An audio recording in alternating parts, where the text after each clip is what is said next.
And just in thinking she's always going to be there. You know, she wouldn't go. I mean, why? We're Christians. I mean, we have Jesus as the center of our life, and why would she leave me? She'd never leave me. You know, well, she did. You know, we've got the big house, we've got the farm, the 8 acres, we've got the 2 dogs, we've got a cat, we have rental cows out in front of the house. You know, I mean, we have everything. You know, we've got the cars in the garage. We've made it. And she says, no, there's more to it than that. And one of the things that I did is I took my eyes off of what was important. I took my eyes off my wife and made my work more important than anything else. So she came to Tennessee, and you know, I thought it was a game. Got back in the truck and with that empty trailer and headed back to Iowa. I'd pulled off the side of the road, and because I couldn't drive anymore, I was crying so hard. And I said, you know, Lord, I've lost the best friend I've ever had. And it's just so quiet. You know, I'm actually beating on the steering wheel. And I didn't hear him audibly, but I heard in my heart. He says, no, you haven't. He says, I'm still here. He reminded me that when we were in Germany, and we got married in Germany, we got married at a church, and neither one of us were Christians. I mean, if Jesus had walked in with a red hat, we wouldn't have known it. And the Baptist minister, chaplain, who was marrying us, took out the wedding ring. And this is what God reminded me of that time. And he said, you see this ring?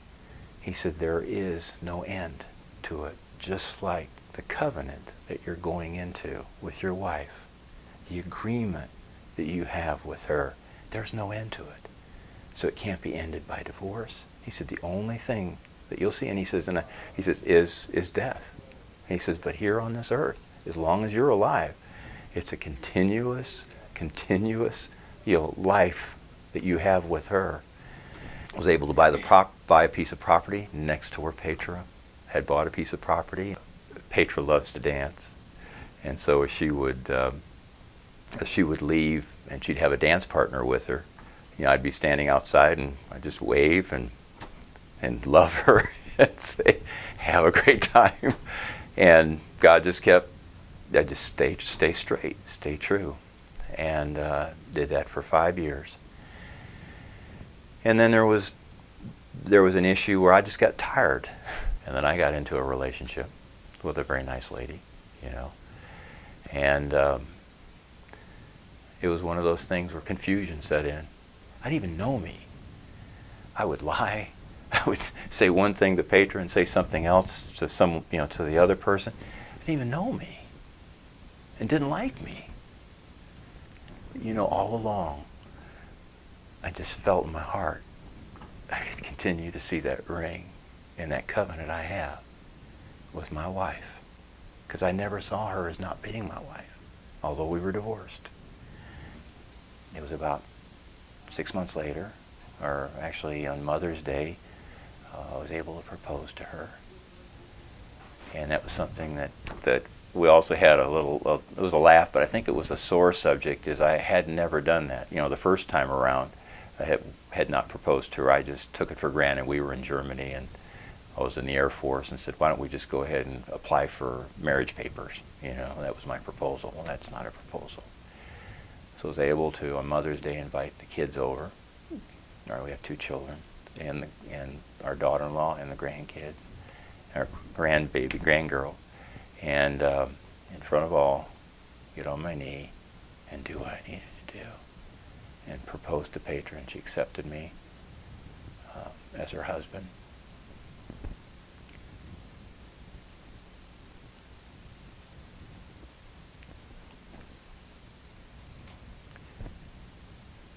And we were married about 2 weeks later. I thought our first marriage, that was 3 weeks short of 30 years we were married the first time. I thought it was good.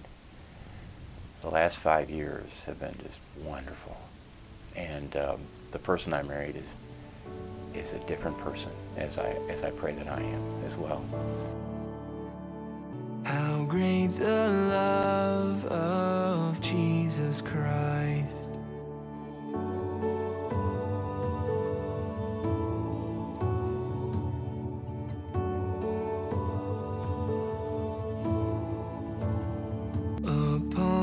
the cross of Calvary, the blood was shed that pardons me. No longer